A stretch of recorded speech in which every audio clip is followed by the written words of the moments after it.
All right, so it is 7:05. I'm going to go ahead and officially start our program. Again, thank you all who joined on time, and thank you for hanging out with us for a few minutes while folks logged on and got settled in.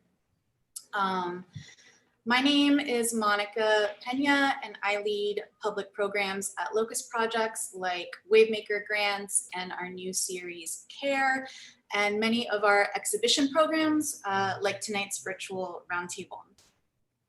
For those of you who may be new to Locust Projects, we are an arts incubator founded by artists for artists, and we have the special distinction of being Miami's longest running nonprofit alternative art space.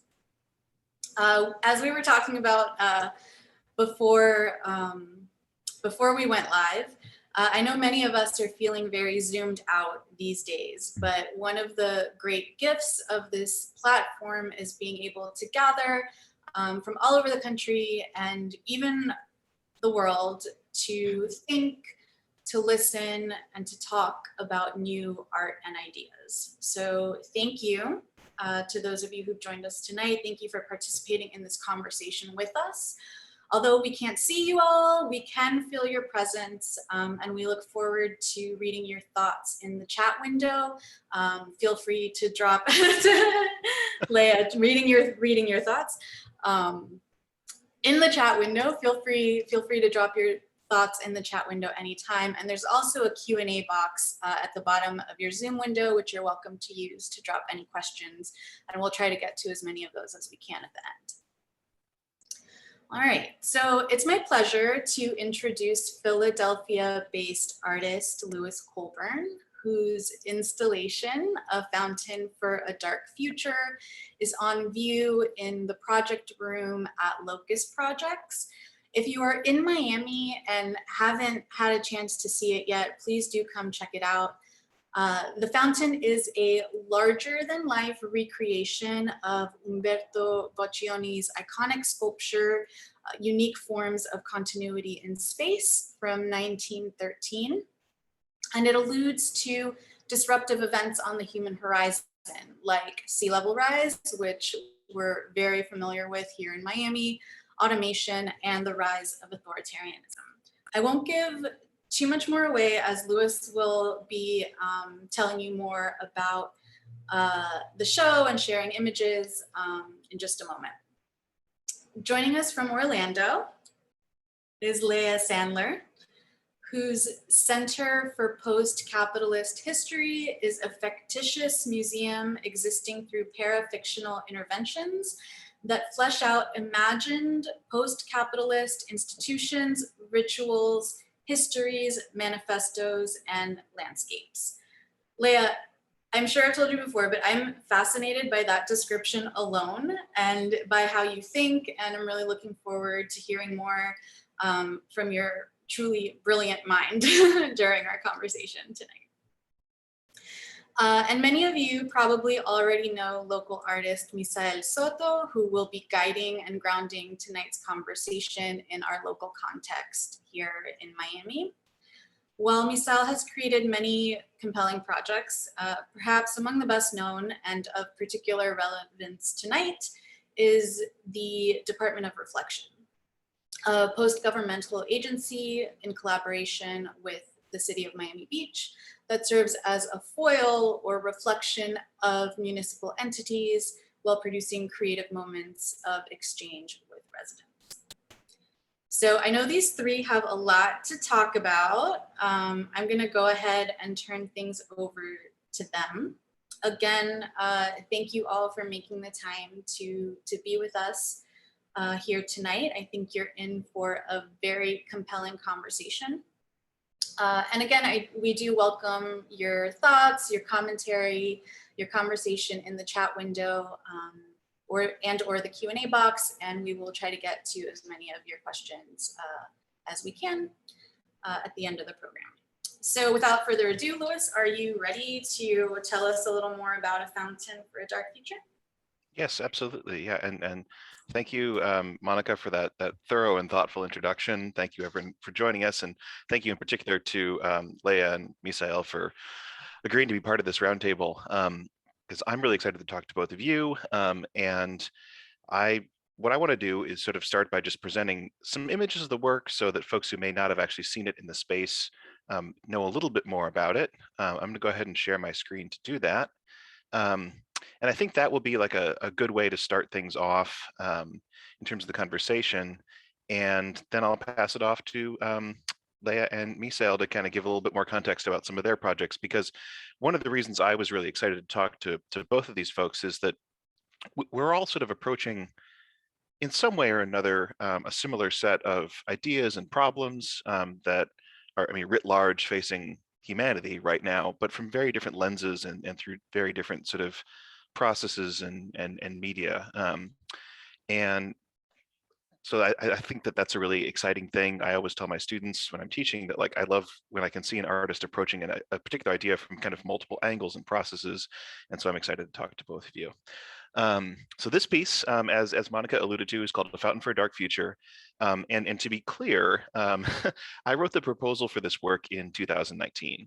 And mentally, I was in a pretty dark place at that point in time. And then, of course, 2020 happened.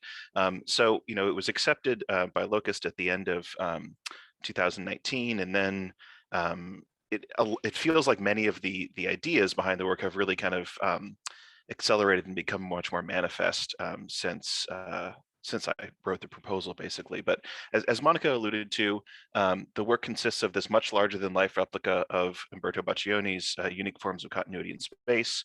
And Boccioni is one of the Italian futurists from the early 20th century.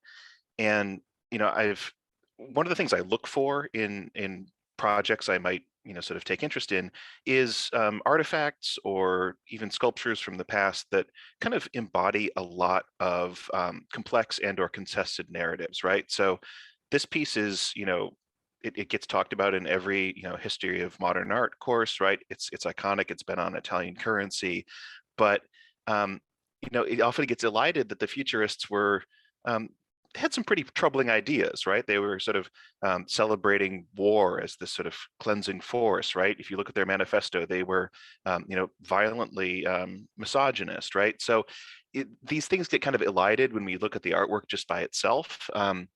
And there's also this kind of parallel fascination with new technologies, right? Which at that point in time were things like the train and the automobile, right, which change your perspective as you move rapidly through a landscape. And to me, there's a sort of parallel to this, move fast and break things thing that we're seeing in Silicon Valley. And of course, today is a perfect day to talk about it, right? Because it's no longer Facebook, it's Meta, right? Whatever that might mean, right? They've just changed their name to maybe move away from all of the troubling associations they have. I doubt that that's going to work. I just mentioned it I was talking about it with some of my students today, and one of them said, "Well, what the heck? I mean, the name's the least problematic part of the whole entity, which is true. But in any case, right, this idea that we can kind of move quickly and the rules don't apply, right? We're not thinking about the consequences of our actions, which I think is very much, something that's playing into the moment of climate change, right, which is really becoming very visible right now. So again, lots of complicated ideas, but the basic thing of the work is this larger than life replica of the sculpture, these robot arms, which I don't have video of right now, but they sort of stroke and attempt to like clean and maintain the surface, right? And then it's surrounded by these trays with water that sort of rises and falls, right? So it's this enormous sort of monolithic recreated sculpture with feet in, floodwaters that are, rising and falling as they move. So again, it's meant to tie into a lot of these things without necessarily being, illustrative of any one of them. But I do think, one of my ongoing practices as an artist is to pull things from the past that I think rhyme with and are relevant to the current moment. And think about, what does it mean to recreate these things? How can we question the narratives that they entail and embody and bring to the work? So that's kind of like a quick sketch of what the work is. I'm going to go ahead and stop sharing my screen. Um, and and that's a little bit about how I approach recreating something, right? This idea that we make it with the tools that we have now, and it tells us something about who we are now, as opposed to just whatever the context was that we had for it in the past. Um, Pardon me if that's a little bit wordy, but I'd like to maybe pass this over to Leah now. One thread we saw across all three of our practices was this idea of looking to the past as a reference and something to pull from in our ongoing projects. So I'll use this as a chance to invite Leah to talk a bit about her projects. Yeah, absolutely. Thank you so much, Lewis.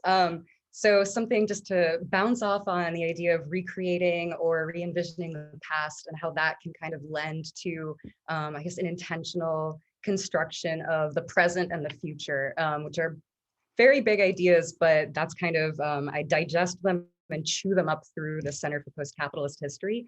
So it is a para-fictional history museum. I just want to go out and say I'm an artist. I'm not necessarily an historian. I'm not an archivist, but I am really interested in how the forms of those things can actually affect the future and kind of the course of culture. So this para-fictional history museum, it has one foot in fiction.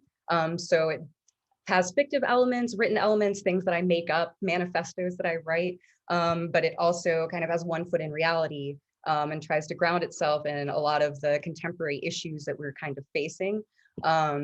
It tries to be very aware of kind of the lack of awareness of deep history that are kind of current ways of recognizing what history have. So that's a kind of, I guess, a little bit of a wordy description of this thing. I'm going to talk a little bit about a couple of recent projects that I did through CPCH. So I did a staging area installation at Pancake House in Minneapolis earlier in September. It actually opened on September 11th, so it was kind of this weird loaded date that feels really significant to like American history and just kind of how this present moment has unfolded. And I feel like I use the term staging area specifically just to ground it in this idea that we have an intentional construction of our future happening in the present. And that's something really interesting to tie back to thinking about Lewis's piece and Italian Futurism and kind of this futurist manifesto that was written by Filippo Marinetti in 1909. So it's kind of written a few years before the Boccioni sculpture was made. But it's kind of just this idea of rejecting an attachment to history and kind of speeding forward and kind of almost just valorizing technology in this way that allows us to kind of separate ourselves from our past. And it creates these interesting trajectories. So kind of thinking about that idea of separation from the past, a trajectory into the future without the consideration of what like our actions have. So through that, I know those are a lot of really heavy concepts. I try to take events that are happening in the present, including kind of these new emerging industries of billionaire space play and things that are happening in the news, kind of different extractions and accumulations of wealth, but ground that by considering it in terms of deep history, in terms of how that might affect the climate and kind of further into a deep future. I hope some of that made sense. I'm definitely very influenced. I'm from Orlando, Florida. And so I have a really close kind of at hand experience with kind of vulnerability to climate change juxtaposed with this weird like simulacra of Disney World and this weird like kind of play between conservative politics turned like weirdly fascist and just this kind of industries of billionaires going to space while millions of people are dying and not getting healthcare. So I won't take too much longer on that, but I'm going to do a screen share and go through some images of some of my Center for Post-Capitalist History projects here. Let me get on the screen really quick.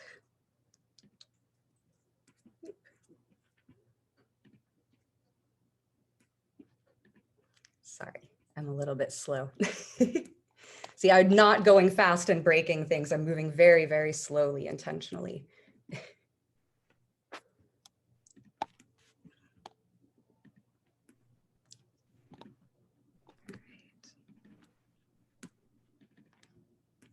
All right. So this is an image of the staging area that I did at Pancake House. And it was actually kind of an interesting thing to install. It was all viewable from the street only. So there was no like kind of risk of exposure. It was very COVID safe. And I have a lot of video works with this project that were kind of viewable and then accessible through our QR code that kind of introduced the project. And it gives this illusion of being like a real kind of thing. Like it doesn't necessarily look like an art installation. It kind of looks more like maybe an NGO or some kind of weird office setup. So I think that is kind of a fun thing to play with parafiction. And it opens up this space of imaginative agency to consider like, this is our reality. This is a future we're going to have to kind of deal with. And so that was kind of the implication with that and why it looks the way it does. This is a photograph. It's just kind of like one of the first images that I worked with a collaborator to make for this project. It was found by accident. We were at Flagler Beach. And I was just trying to get photographs of this, the Center for Post-Capitalist History flag on the beach.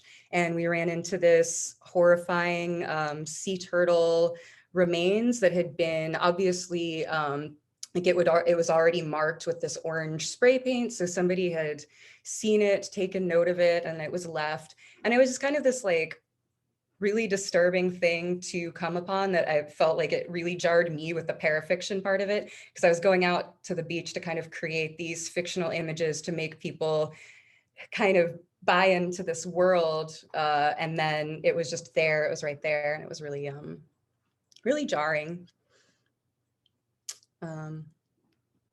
That's a screen still. I like to intervene into, I guess, channels that have a higher visibility within capitalism.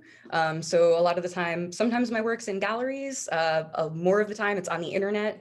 I try to kind of invade channels, intervene that have higher visibility under capitalism.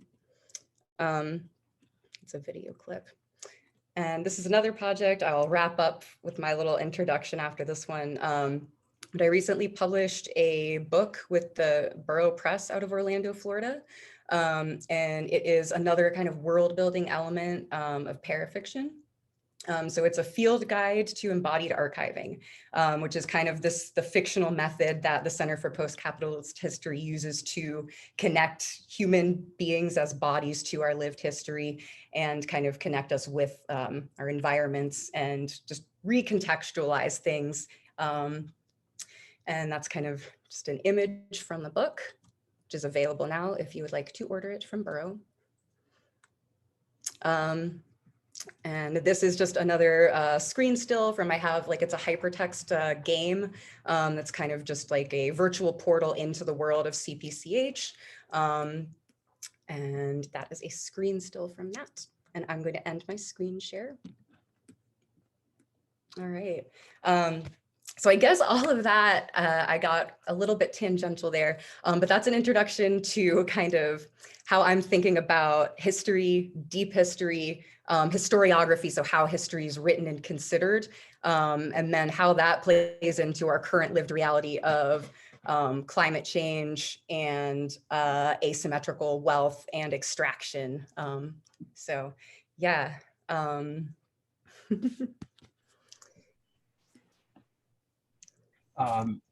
So I've been writing down as you both were kind of introducing yourselves. didn't quite want to give an introduction, but I think there's definitely some obvious similarities to what you're doing, particularly Leah. But I was kind of interested, like things that stuck out in what you were saying, Lewis, were monuments, or perhaps the need for monuments or not, and accelerationism, if that's the word we want to go with or not, and then relating that to history, and kind of this idea of kind of a separation from our past and forgetting. And to me, that is very much something that I experience here in Miami. I think Miami being a young city, and existing within Florida, which kind of historically has this kind of boom and bust cycle, it allows itself to kind of be used by whoever kind of wants to come in this kind of wild west-esque type manner. When we were discussing earlier about this discussion, I had mentioned this feeling of kind of existing in the future, living here in Miami. And I wonder, like, it's funny that that's the first thing. I just thought it was really funny that was like one of the things I'm like kind of most feeling from what you just said, Leah, which was talking about the past. So the irony of that is really interesting. Yeah. Go ahead. Oh, sorry. No, I didn't want to interrupt you there. I was just thinking, I had this, one of the quotes we were kind of talking about earlier. It has to do like the Dali Museum in St. Pete, and like kind of that building is one of the only buildings in St. Pete that was built to withstand a Category 5 or above hurricane, which is an inevitability. It's something that's going to happen. It's just a matter of when. It's been really lucky it hasn't hit, anytime recently. But one of those things, it's like that building that all it does is it houses Dali's artwork. It's a museum. There's a huge hospital, the largest hospital in the area that's, in that same neighborhood, and it is not built to withstand a hurricane like that. So it's kind of interesting to think about like how, like what histories we're protecting. Like we're protecting really particular objects that have really particular like, cultural weight, I guess. But doing that, we're also ignoring the people that would be able to appreciate those things in the future. So it's like this weird, like preservation of things just for the sake of preservation of culture without consideration of where is that going to be and who's going to be there to appreciate it in the future. And it just feels so like here, like it's so present. We've experienced these hurricanes. I mean, growing up, I lived in a house without running water because the running water got knocked out by a hurricane. And that was just our lives for like a while after that. So it's kind of just this like precarious, like really close thing. And then watching, just this incredible development in these huge constructions and immense amounts of wealth and investment going into things that have very little social significance really in the large scale. That feels like a very much the vibe of, at least, I mean, I'm coming from Central Florida, Orlando, but I feel like there are similarities. Florida is such a weird place. Yeah, I'm gonna do a screen share and show that, that quote, if that's okay. Yeah.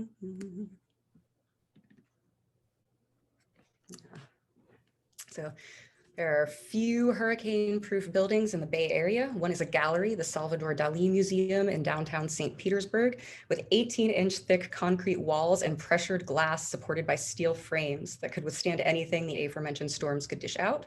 The building supervisor could stand at the windows and watch a hurricane pass as though it were on the Weather Channel. The museum is better protected than one of the largest hospitals in the state, Tampa General. And I'm going to stop my screen share because that's really sad. If I can stop my screen share.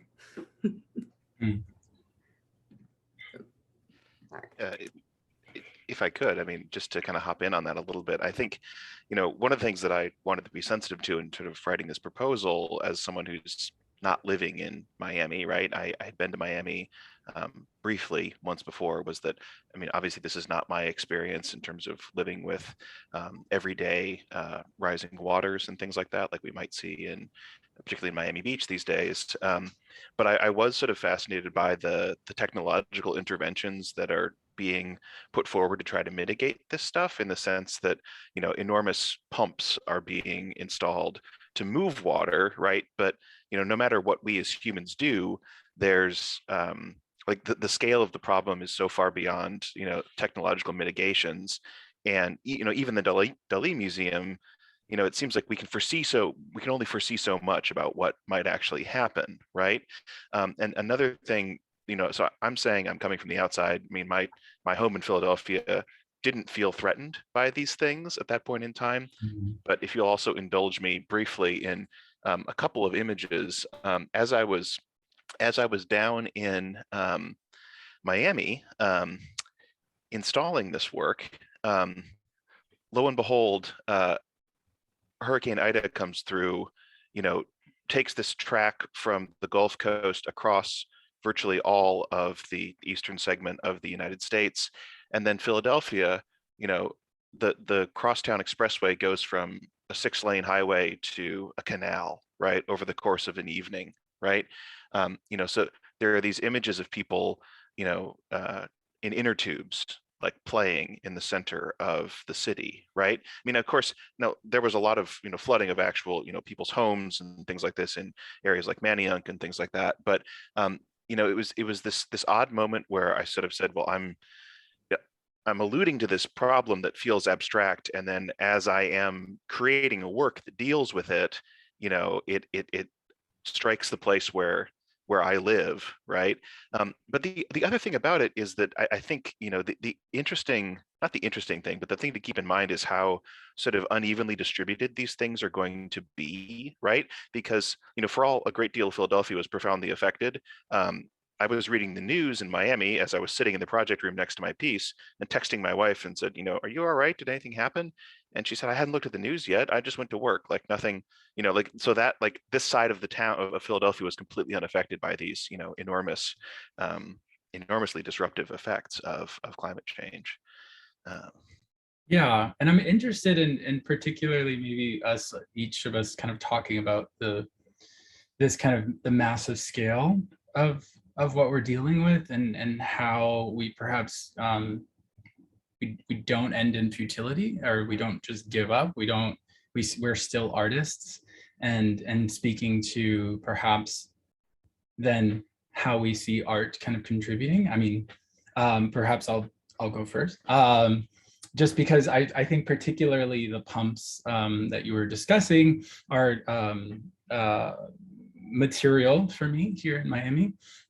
It's been, I've used pumps in the work now twice. This is a work called Reflecting Pools. That was at the entrance to one of the art fairs here, Untitled in this case, and it was on the sand, on the beach sand. And so what I created was a water feature for the middle of a kind of separate section that was there. And the water feature consisted of 2 pumps and 2 kind of holding kind of tanks or ponds that were walled using sandbags. So using these kind of tools that are kind of brought out during emergencies to do something that is much more passive. In this case, a reflecting pool, a pool that you're supposed to just kind of like use to think at, and also to play music and perform at. So they would be activated, and kind of a kind of dialogue with a musician would ensue when they were activated. Definitely a kind of Sisyphean gesture. I think that's like a specific word I've used in my press releases in the language that I've used. And also, I think this kind of, I mean, there's a lot of like ideas kind of running through it, but this idea of using materials that people are familiar with. I think that's something that's running through all of our work, either kind of systems or language or images or direct kind of references to historical works, or in the case of me, like just using this material that people have seen before and then kind of flipping it or doing something with it that allows people to see again. And then that's kind of where I get like hope. If we're gonna kind of have that discussion, maybe it's premature, but definitely that's where I find the need for art making still to lie, is this idea of doing things outside the systems that got us here. I was, after our kind of pre-discussion, I kind of boistered my kind of knowledge of post-humanism.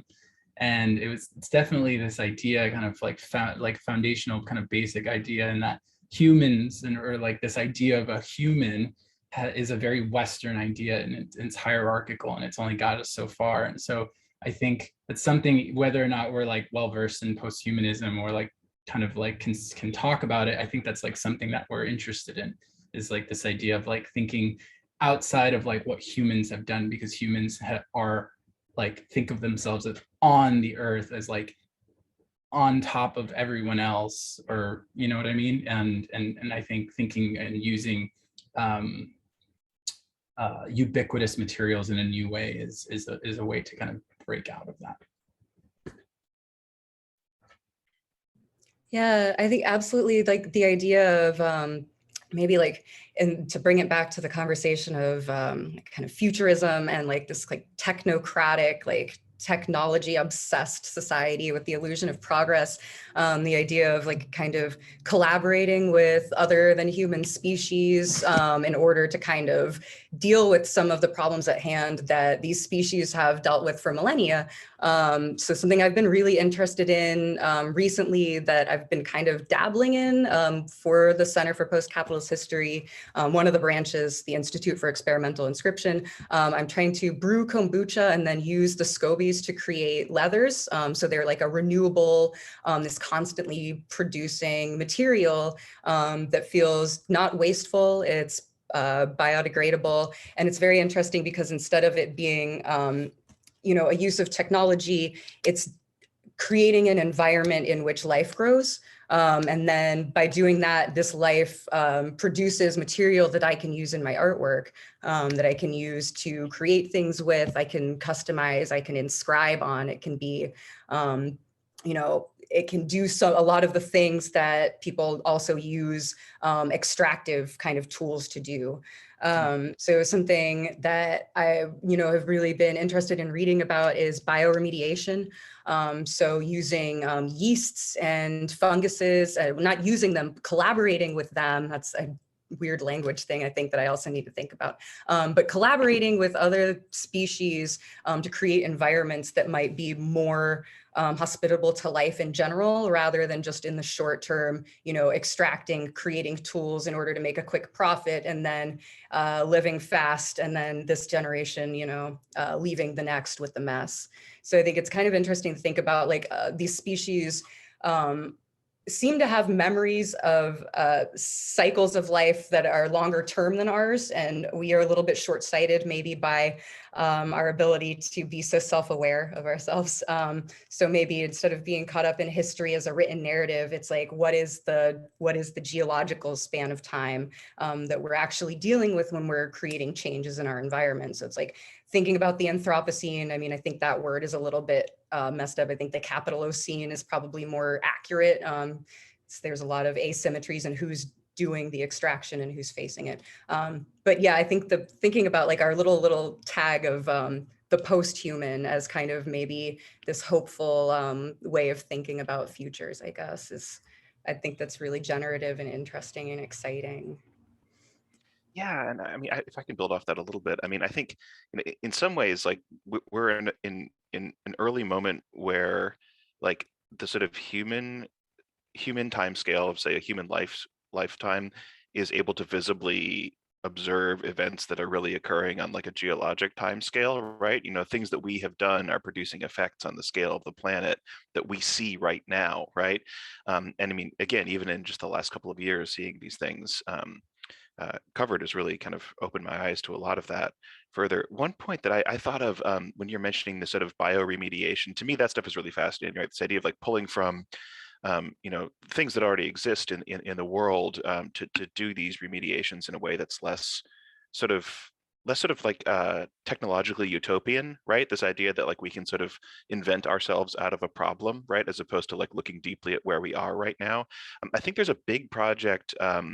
I think it's an architect who's basically been raising a great number of oysters and planting and like sort of placing them around New York City as a remediation technique that's both going to stabilize land and then also serve as a sort of a filtering mechanism for the water, right? And the fact is that like this existed basically until Europeans came to Manhattan and started eating oysters at a ridiculous rate, right?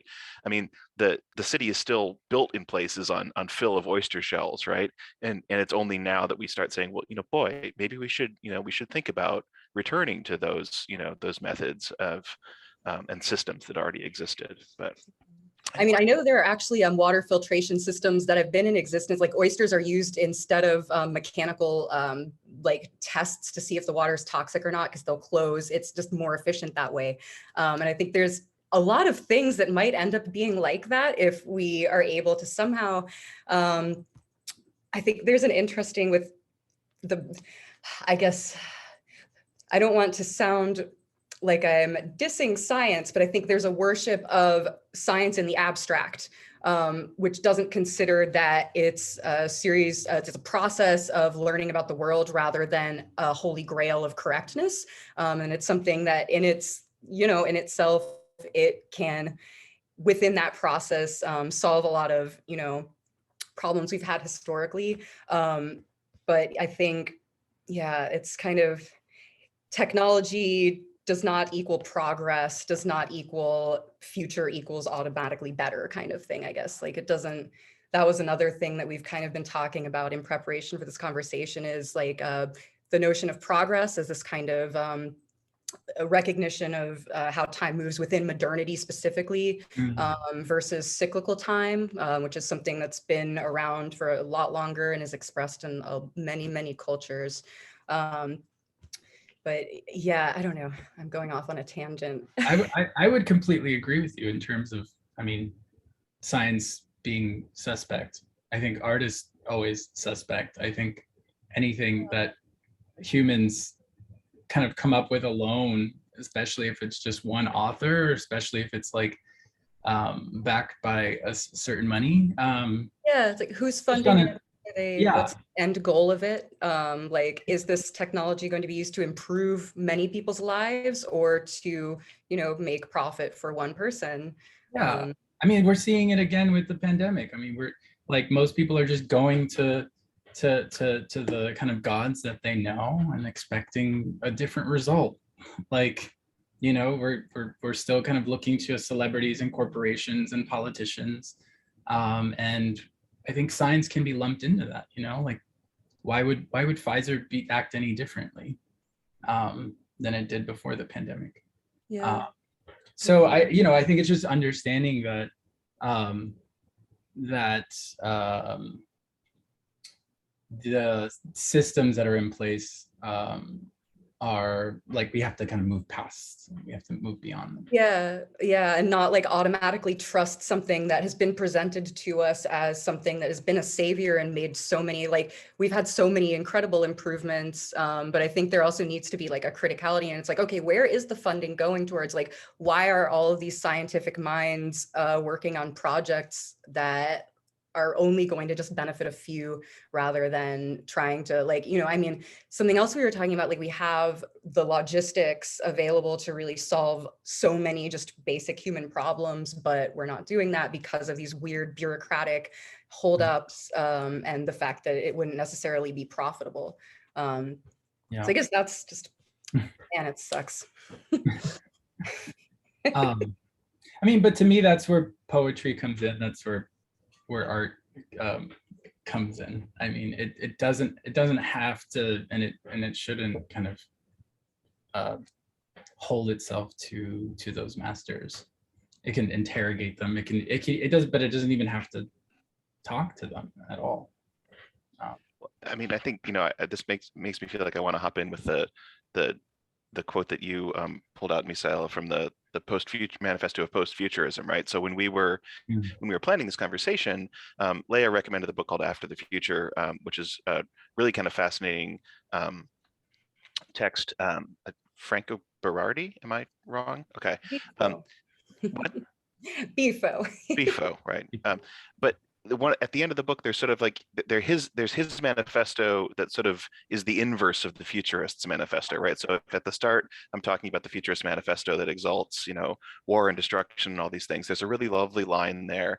The sixth point in his manifesto: the poet must expend herself with warmth and prodigality to increase the power of collective intelligence and reduce the time of wage labor, right?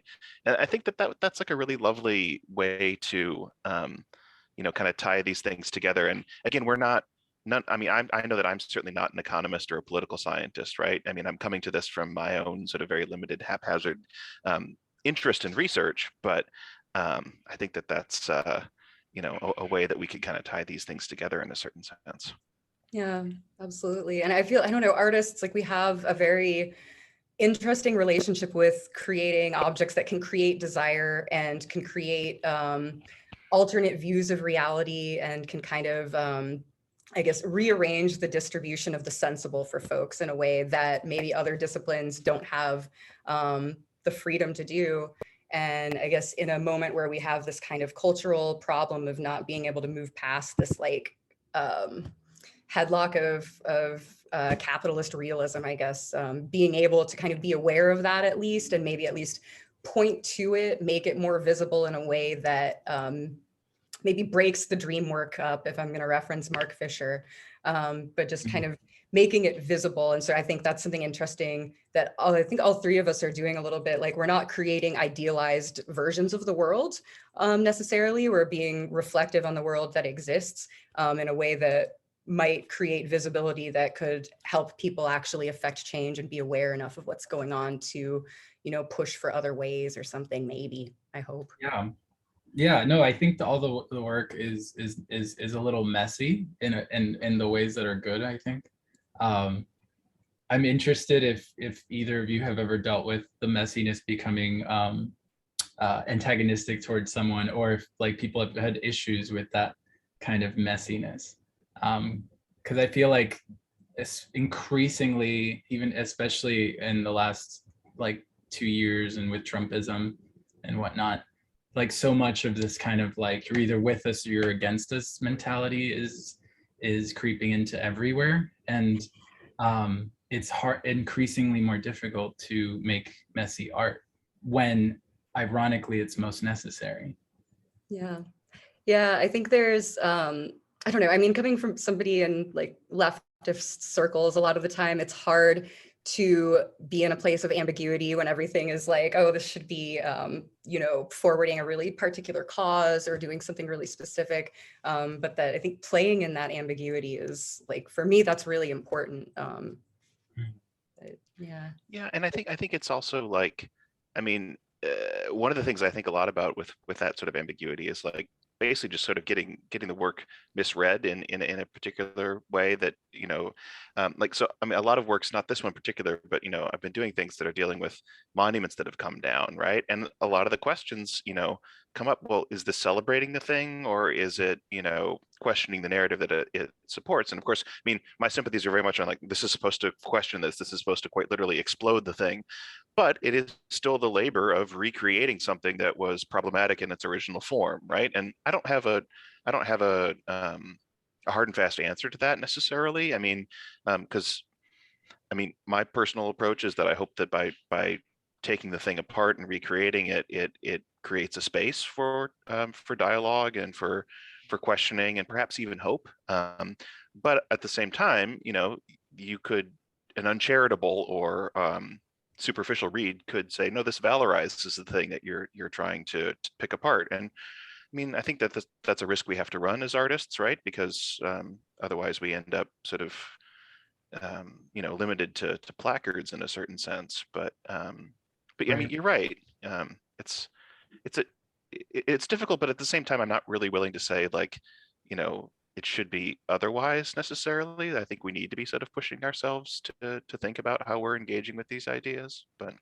And other people are going to have different perspectives on whether work operates in a certain way or not.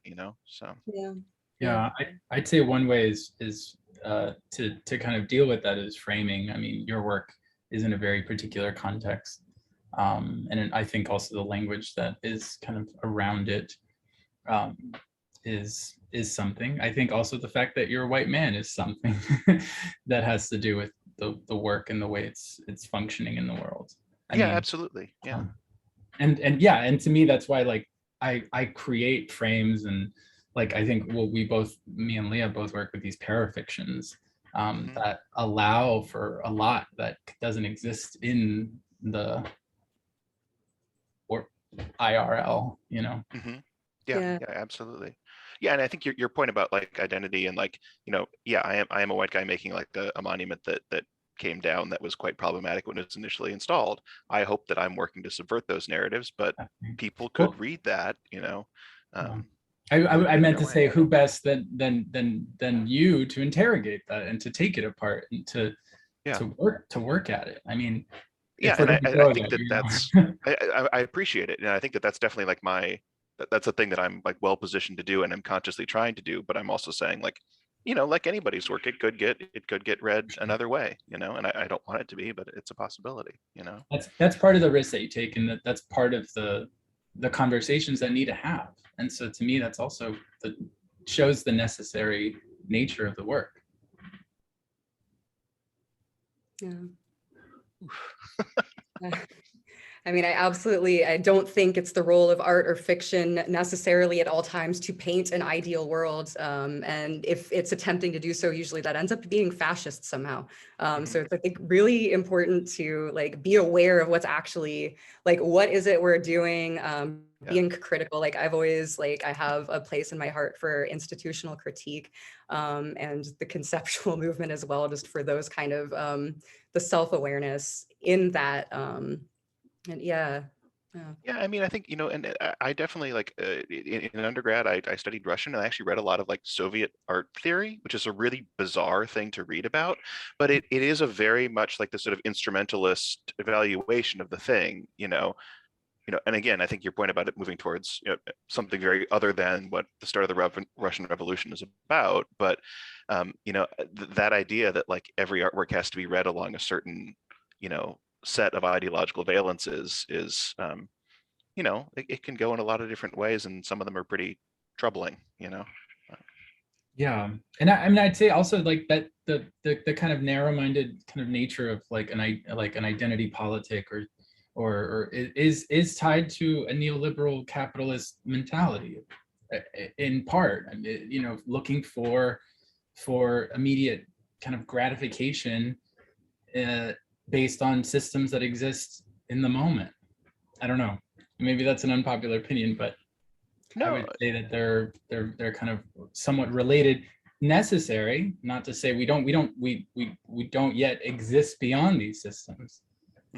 So the conversations do need to be happening, but we need to have, these other conversations that are going to get us potentially out of this. Yeah, because go ahead, Leah.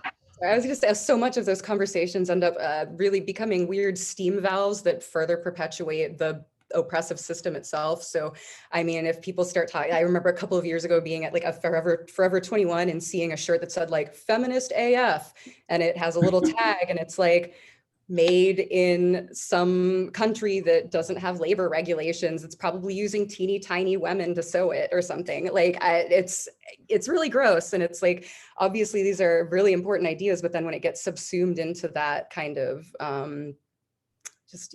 move fast and break things mentality, where does it go? It's a steam valve. And then I guess people feel real good about having their shirt that expresses their identity, but then the oppressive system continues to oppress. Not to be depressing. This was supposed to be the hope part of the talk. I'm sorry. Yeah, I was gonna jump in I know that you all have so much to talk about with each other, and all your discrete practices intersect in such interesting ways, and your minds come together in such interesting ways. But I did just want to point out that we have about 5 minutes left. So if there was something that you're like really dying to get out there and kind of hash out with each other, now's the time. I mean, I feel pretty good about where we've gone. Are there questions from the group? Do we want to do that a little bit too? Yeah, so I mean, I can definitely kick us off with a question or two. And if anybody in the audience has any questions, by all means, please feel welcome to drop them into the chat or the Q&A box. But yeah, I mean, I think that, so all of your thinking and kind of the way you chose to structure this discussion moved from past to present to future. And Louis, I know that you mentioned that you had originally conceptualized this work in 2019, and here we are in 2021. And in a lot of ways, it's a very different world, and in a lot of ways, it's the same. So I'm just kind of curious, this mentality of postness, right? That you're all working with, like post-capitalist, post-governmental, post-futures. So like, what's next? What are you thinking about now? What groundwork for the future are you laying now in your own art practices, in your own lives? You know, what seeds are you planting now? I mean, something that I've been working on that I actually haven't even talked to you guys about yet, that I was really excited to bring up, is we keep having these conversations about like how we have our concept of time, and is it linear, is it cyclical? And that's something that I think all of us definitely trouble a little bit in our projects. But something that I've been working on with a couple of friends. I grew up Jewish, and this year is actually a Shemitah year. So that is a sabbatical year. It's a year of rest. It's basically been calculated since the destruction of the Second Holy Temple every 7 years. And then there's also like super Shemitahs that happen like after that. But basically what's supposed to happen, all debts are supposed to be absolved. Debts are absolved. The farms are supposed to be let go fallow, like you're not supposed to yield your crops. And it's basically, you're supposed to give back land. And it's this very interesting concept that I just learned about, that I didn't really know too much about growing up, but I'm working with a couple of other artists, and we have a Shemitah hive, and we're trying to do projects that somehow deal with that, kind of thinking about allowing a rest in the cycle rather than this need for constant progress and expansion, and how we can actually like, you know, give back to our communities and give back land. It's really interesting to think about with these folks, and like as Jews specifically, and as artists. So that's kind of been like my most recent thing that I feel like is kind of really relevant to this discussion. But yeah, that's so beautiful. I can't believe I've never heard of it either. And it brings to mind so many kind of resolutions in like a more formal sense and a more broad sense that have been kind of coming up in the last couple of years. I mean, Australia just gave back land to some Aboriginal groups, and just like in general, like conversations. I mean, we keep referencing these other conversations we've had, but we were talking about how, you know, Caribbean identity is such a big issue or thing here in Miami, and how in so many ways those conversations just kind of need to be redirected back to the people on those islands, essentially, because that's like where the problem kind of begins and ends. And there's so many other kind of variations of this that it's so nice to have like kind of a grounding and such an old reference to this. Absolutely. It's so interesting to think about too, as a foil to the idea of accumulation, and kind of that that as like, you know, the United States and capitalism is such a young history. It's so recent and so new. And thinking about that as just this intense foil to, you know, obviously Schmidt is not practiced correctly by many people in power. Specifically, I'm not going to go too far into that one, but it is something that is a big thing as like somebody trying to observe. Like I'm not a religious person really, but culturally, I think it's so interesting to look at like this many thousand-year-old tradition and how people have adapted to living as humans, and kind of the differences between that culture and then, you know, move fast and break things and deny history and view things as this linear progressive thing rather than a cyclical thing in which you have to give back.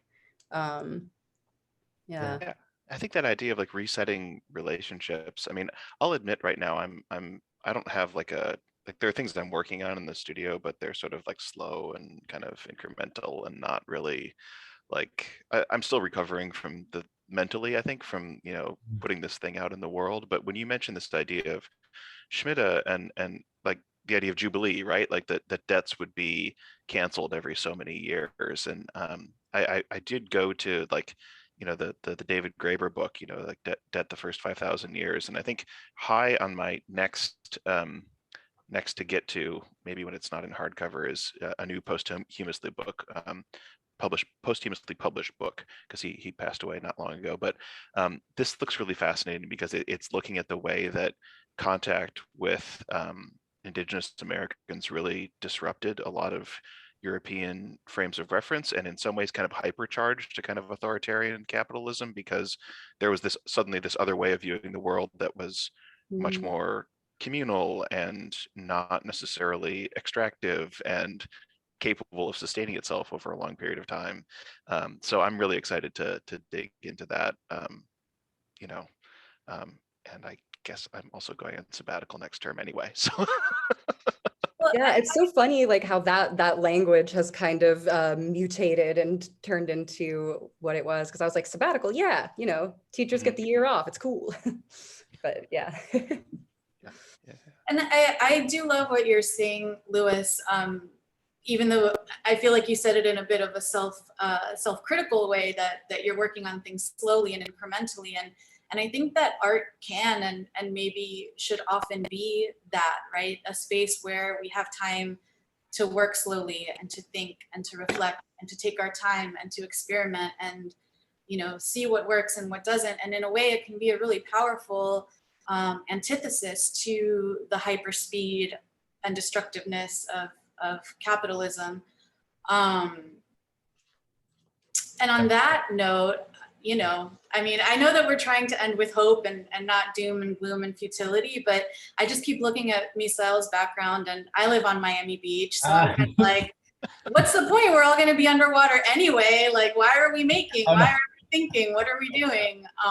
So, Misa, I don't know if you want to tell us a little bit about your background. I'm sure the audience is dying to know. I will say that pop culture is actually what gives me a lot of like odd hope these days, because I feel like it's just like so ridiculous right now that it's kind of like breaking through and becoming so strange. And I don't know, I just saw Dune earlier today and it was just so operatic and insane, and I just like so many things I'd never seen before. And this is from this movie Reminiscence, which is I hate to recommend bad movies, but I love bad movies many times. But this one in particular, if you've ever been to Miami, or especially if you live in Miami, you should watch, because it presents a very particular kind of set of infrastructure in particular for how Miami might deal with sea level rise. And so this is Star Island, which is like walled off in the movie, which, who knows? I wouldn't be surprised. I love it. It's so fascinating. And so, I mean, again, like living on Miami Beach, it's just so relatable. It's like, yeah, absolutely. That's you can see that might be where we are in the not too distant future. So Louis, this is, your talk about your current exhibition at Locust Projects, which again, if y'all haven't had a chance to see it, please do come check it out. So I want to leave the last thought to you. Is there Sure. any big idea on your mind you want to share before we say thank you? Boy, I don't know if I can really sum everything up here. I mean, aside from, oh, did I freeze? A little bit, but we can still hear you. Oh, wow. What a great time for a glitch. I know, yeah. All right. I mean, if you guys want, we could close with a quote from the manifesto of post-futurism. Don't know if you guys want that. Yeah, let's do it. Yeah. But you have to say it as if you're Louis, like in your best Louis. No, kidding. Ideology and advertising have exalted the permanent mobilization of the productive and nervous energies of humankind toward profit and war. We exalt tenderness, sleep, and ecstasy, the frugality of needs, and the pleasure of the senses. I like that one. I feel very I feel so hopeful in that quote, and feels pretty relevant. That's beautiful. That's beautiful. Well, Louis, you missed it, but Leah did just read a beautiful quote for all of us to end on. So thank you. Yeah, thank you for hopping into the breach. Technology, the future is not very evenly distributed. Internet access and speed are all over the place. So thank you for hopping into the breach, and apologies for my brief technological disappearance. We're glad you made it back. Well, thank you to each of you. Again, it's been such a pleasure to work on this roundtable with you. I think you're each so talented and so creative and so interesting, and I think this space of intersection has been a really fertile space for new thought and ideas. So thank you for coming together, for sharing your minds and your ideas so generously with each other and with our guests who joined us tonight. And thank you everyone who joined us and spent some time, Kitty making a cameo. Thank you all who joined us and spent some time with us tonight. We hope to see you at Locust Projects. Thank you all so much. It's been such a pleasure. Yeah. Good night all. This is incredible. Yeah.